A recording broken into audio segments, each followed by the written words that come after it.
What was supposed to be a long-awaited reunion with family turned into a nightmare for a young woman from traveling. She lives in Los Angeles, traveling to Russia to visit some family members.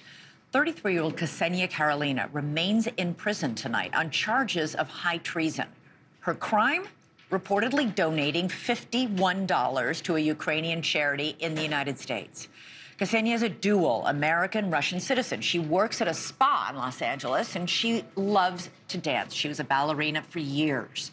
Her family says she's a bright light and a loving person. She traveled home to visit her elderly grandparents, who she hadn't seen since before the pandemic. She was detained nearly a month ago, but it's just likely the beginning of a grueling process of advocating for her release for her friends and for her family. Treason charges can carry up to a life sentence in Russia.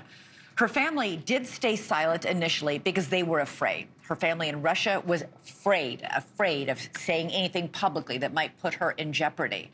But we're joined now by her boyfriend, Chris Van Heerden, who is here in the United States and is speaking out finally because he needs to get her home. First of all, Chris, how are you doing as you're going through this process?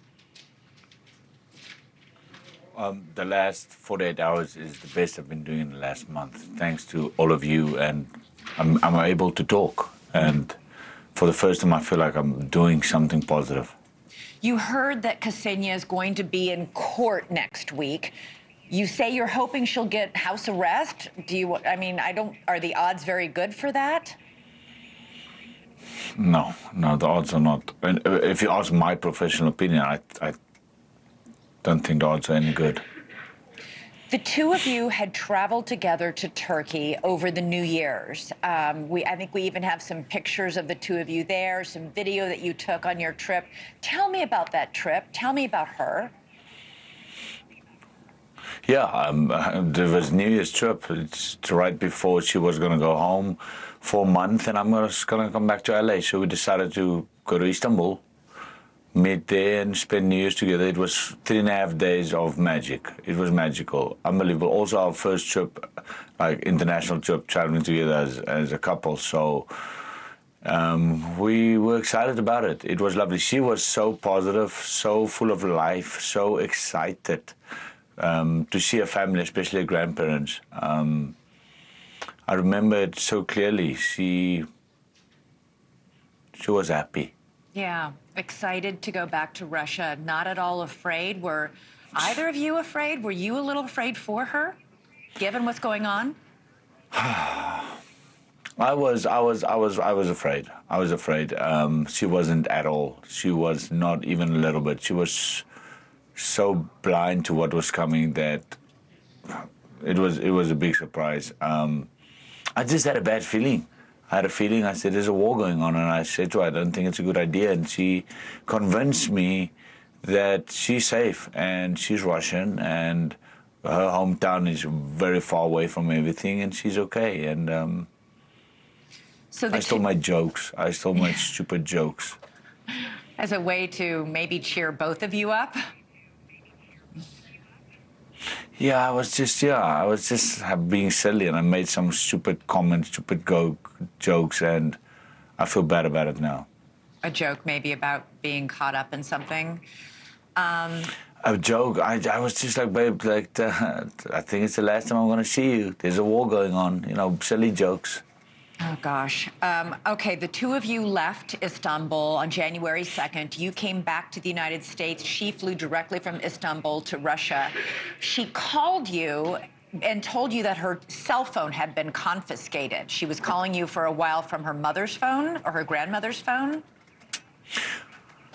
Her flight from Istanbul to Yekaterinburg was 4 hours. My flight was 14. When I got back, I still haven't heard from her. I tried to reach her on her phone, and for hours, maybe 5 or 6 hours, I did not hear a single thing. Then I got a phone call from a random number, which was her mother's phone, and she was crying and explained to me what happened. And they detained her as she arrived, and they let her go, but they held on to her cell phone. You have gotten one letter from her just 2 days ago. What did it say? No. It's a love letter. I tell everyone, I said, this is a beautiful love letter. And the saddest thing about all of this, in this letter, she keeps apologizing to me for putting me in the position I'm right now. She doesn't care about her.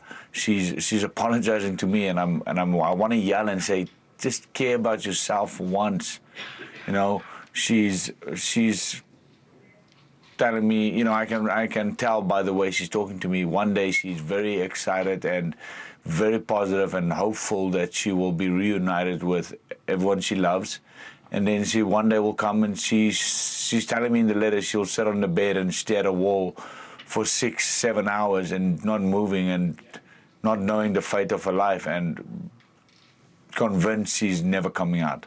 Very quickly, Chris, I know you spent the afternoon with law officials, probably from the FBI. Have they told you anything about what to expect, about what they're doing to try and get her released? No, I was stopped by what I thought was interviewers, and everything is the same. It's just they asking me about Ksenia and the trip and what I remember mostly, and simple basic questions. All right. Well, Chris Van Heerden, I really hope this turns out okay for Ksenia, and hang in there, stay strong. Thanks so much for watching. Go to joinnn.com to find NewsNation on your television provider.